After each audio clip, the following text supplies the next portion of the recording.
got a few Democrats on the fence in terms of support for the PRO Act. They're falling a little short right now. We've got Arizona Senator Mark Kelly. He has repeatedly told advocates of the measure he will not co-sponsor the bill without GOP support. Meanwhile, Maine Senator Angus King, he's having conversations before making a final decision on signing on to that bill, but he did tell the Maine AFL-CIO that he is leaning towards offering his support. So Kelly's support would be potentially could bring that legislation to the floor. DC Bureau Chief at The Intercept, host of the Deconstructed podcast, Ryan Grimm.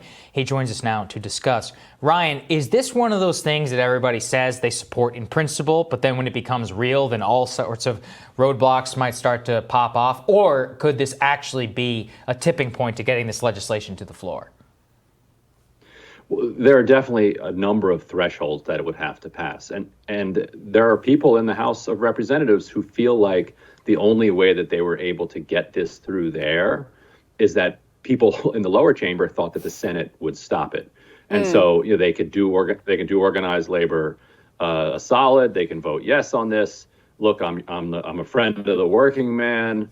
And then they move on. But now that it's getting closer to the 50 votes that it needs to pass the Senate, assuming they can do something about the filibuster, then there's becoming a lot more nervousness. And so that all of the attention is focused on these 5 remaining Democratic holdouts who Labor and DSA believe should move down to 4 soon, if and when Angus King announces his support. That leaves you with just the 2 Arizona senators, Sinema and Mark Kelly, Mark Warner in Virginia, which has a union concentration over 13%, and then Joe Manchin, which also has a union concentration over about 13%. So it's no longer utterly impossible, though still very difficult. Interesting. Help me understand something I've been a little bit trying to figure out. So Biden mentioned the PRO Act with regards to his infrastructure package. And obviously they're planning to try to push infrastructure, it looks like, through reconciliation, only require 51 votes. It doesn't seem to me like you'd be able to do the PRO Act through reconciliation, though. So what is kind of the Biden administration's stance towards the PRO Act? How much political capital are they using to push this through? Or are they just kind of, supporting it in name, as Obama did with the Employee Free Choice Act, but not really using any muscle to get this thing done? Reconciliation is a mess. Recall that drilling in Alaska was approved, was signaled as okay in an advisory opinion by the parliamentarian when Trump did his tax cuts. You wouldn't think that is something that necessarily would have gone through under reconciliation. So on the one hand, it doesn't hurt to stick things on reconciliation and see how it goes. The culture in the Senate and the spines of the Democrats suggest that if the parliamentarian, who again is just a staffer in the Senate giving an advisory opinion, if she advises that it can't go under, they have said that they will just capitulate to this staffer's ruling. But on the other hand, there isn't any harm in putting it on there. How much Biden is willing to put into this remains to be seen, because I think he too might be a little caught off guard by the momentum that it has. And he will remember too that in the 1970s, the Democrats came about effectively one vote short of sweeping major labor reform, and organized labor at the time said, well, that's too bad, but we'll get it next time. Of course, they didn't get it next time. They got Reagan instead. They got utterly annihilated.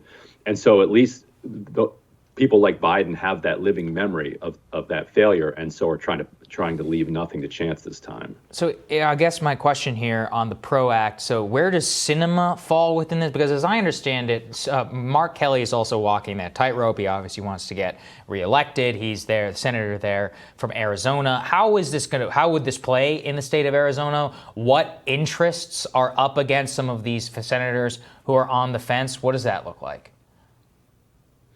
So Arizona is not a union-friendly state. I think union density there is about 5%. So that's in the tens of thousands or the low hundreds of thousands of workers across the entire state. On the other hand, Mark Kelly is up for re-election in a year and a half, and supporting the PRO Act is a signal not just to organized labor, but to all working people more broadly of whose side he's on. And in a more polarized era, where you have to drive out your base voters against the other base's voters, it helps to send signals that this is where you stand. Now, he would certainly infuriate the Chamber of Commerce and other elements of the capital and the boss class, but they're going to be coming for him, 100% anyway. So in some ways, there's upside for him, but not much downside. Labor is pessimistic that Sinema would ever be willing to co-sponsor it, but they think it's possible that she would vote yes if it came as part of a bigger package or came to a vote on the floor.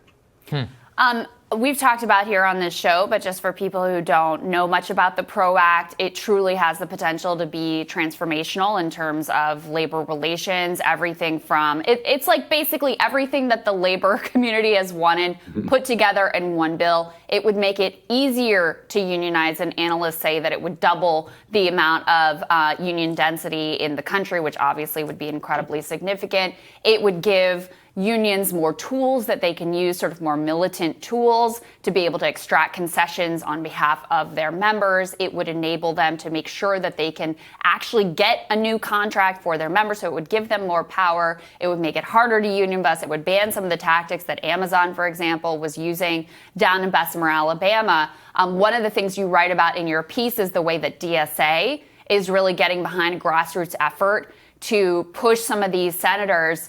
Do you see a kind of progressive coalescing around the PRO Act as a top priority? Because up to this point, progressives have signaled like, oh, we'd like the $15 minimum wage. Oh, we like these other priorities. These different things are important to us. But they haven't gone as hard as like Josh Gottheimer to say, look, no SALT tax cap, no dice. They haven't drawn a single red line. Is it possible that there could be a coalescing around the PRO Act as that red line for progressives? This is either in or we're not supporting your infrastructure package or whatever else is coming down the pike. It's possible. Right now, a lot of the energy is on the outside with, as you said, DSA and with organized labor. For DSA, their argument is that if you want a Green New Deal, you want Medicare for all, you want any of these transformative changes, you have to change the calculus on the ground. You need more organized working people. You need a mass base that you can then organize from and force Congress to do what it doesn't want to do. That mass base doesn't quite exist yet. So like you said, in Congress, there is support for this. I think part of it is that it has already passed the House. And so some of the more progressive folks in the House feel like, well, we've done our part. It's now up to the Senate and it's up to Chuck Schumer to push this through. But they probably need to get in this fight too, and make sure that Angus King, Mark Warner, Mark Kelly, Kyrsten Sinema, and Joe Manchin understand that they're the only thing standing between this bill and transformative labor reform. Yeah. Ryan, thank you so much for looking into this. We appreciate it. Thanks, Ryan. You got it. More Rising for you after this.